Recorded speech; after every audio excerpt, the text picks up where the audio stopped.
Don't waste your money on the Canon G7X Mark III. That camera was trash when it came out, and it's even more trash today. And we're going to go over that right now. A lot of the people hyped about this camera are new to the point and shoot market in particular. And I just want you to know that Canon didn't even want to release this camera. They didn't want to make it. They were forced to make it because Sony went up them pretty hard with the RX100 Mark VI that had a 24 to 200 millimeter telephoto lens. And then for the Mark VII, we heard stories of, they're finally going to give people a point and shoot camera with a mic jack. This is the camera in question. It's the RX100 Mark VII, and it brought the headline feature of the RX100 Mark VI, which is that 24 to 200 millimeter focal range in a really compact setup, as you can see. But they finally did the thing that people were asking for years, and they added a mic jack to a point shoot camera. And that's why Canon had to release it. They were already losing market share from the Mark VI. Mark VII was going to completely wipe them out. Unfortunately, like any other corp, they tried to get by doing the bare minimum, and all they did was add that mic jack and just added 4K, but that 4K made things overheat like you would not believe. I'm going to play a clip of my initial reaction after shooting with the camera for about an hour. Also, this clip is like from 5 years ago, so, you know. This is a piece of crap. Don't buy it. It's a $750 brick. It is kind of disrespectful that they released it to the masses. I have absolutely no idea how it made it out of QA.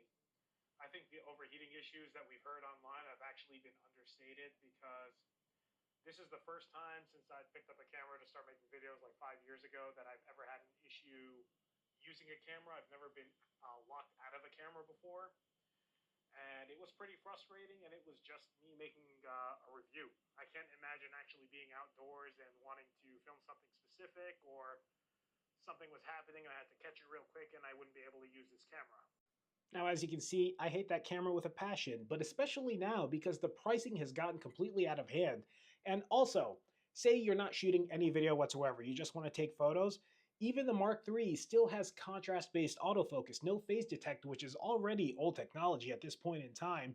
So it is going to hunt for you, especially if you're in a low light scenario. But you see this? You see how it's backlit here out this window? So if you had the G7X Mark III and there was a brighter light behind you, it'd be trying to focus back there instead of being able to lock on here.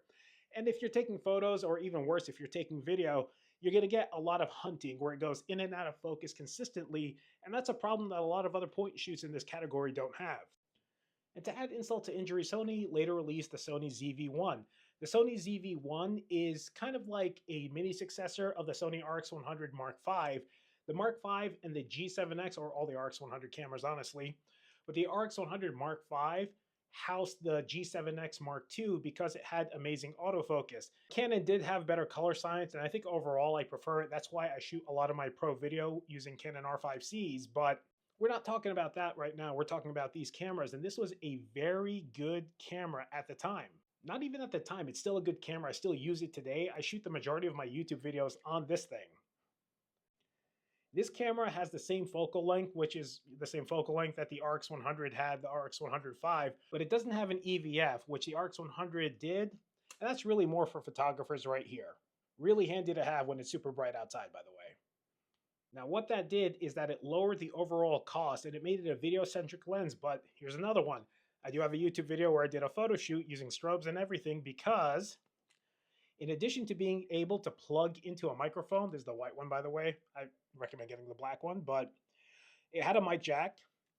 It had the faster lens, the same speed lens as the G7X Mark III and the RX100 Mark V, 1.8 on the wide end, 2.8 on the 70 millimeter telephoto end. But it also has a hot shoe. And that hot shoe means you can connect any strobe that you may have that works on any of your other Sony cameras will work directly here. Even the ridiculous setup on YouTube, let me do a quick screen recording. This brings back memories. Come back to these images at the end of this, but I want you guys to see just what they look like real quick. This is a pretty good shot. I think I would edit these so differently these days, and you could definitely add more bokeh. Next shot here, you started to realize that, of course, you're not going to get that super bokeh out background. It's a smaller camera. It's got a slower lens on it at the telephoto end. The RX100 Mark VII was a few $100s more than the G7X Mark III, so at least you had some kind of justification for going with the G7X over the RX100 if you wanted audio input and maybe you just shot in 1080p and maybe you didn't care about having the best autofocus in the world when taking photos. But when the ZV-1 came out, all of that went out the window and it cost less than the G7X Mark III as well. But what truly perplexes me is how did the G7X Mark III get the TikTok claim to fame when the G1X Mark III exists, especially when it comes to photos? Here's the camera I went full-time pro with. The Canon 70D. It was a YouTube camera at the time. I don't have the wide lens anymore. Dual pixel autofocus. It was a great camera at the time, and honestly, it's great for photos nowadays. I do have a video coming up on that. Just want to do maybe one more photo shoot with it. But this has a newer sensor, the same sensor as the 80D, and a newer processor as well. It also has an EVF built into it, and unlike all the other cameras that I mentioned, this one is weather sealed. No need to add a filter, so it even went up to the Fujifilm X100 5 and 6 in that sense.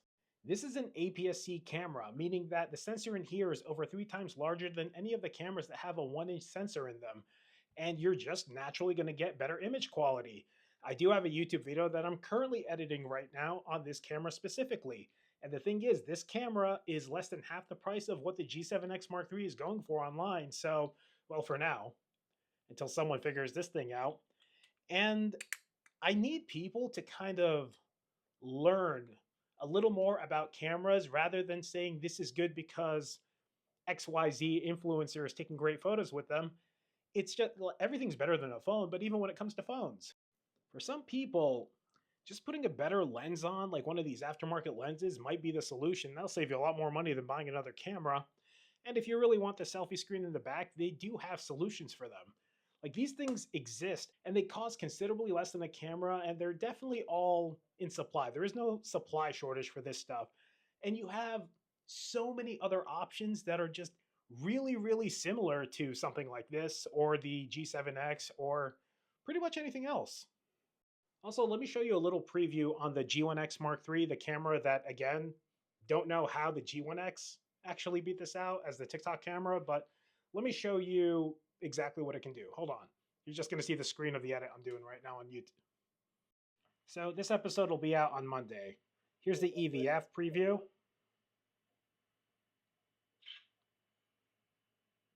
Those other cameras can't compare to that. Well, I do have to hop back into the edit, but if you have any questions about that camera or any other, feel free to drop them in the comments and I'll answer them one by one. If I see like a recurring question by a lot of people, maybe I'll do something a little better produced than picking up my phone and yapping. But until then, please do not spend money on the G7X Mark III or Mark II unless you find them for proper used prices. No one should be paying more than like $350 for a Mark II and maybe $450 for a Mark III. But even then, you have to keep in mind that the 4K is practically unusable and the autofocus is pretty trash on both.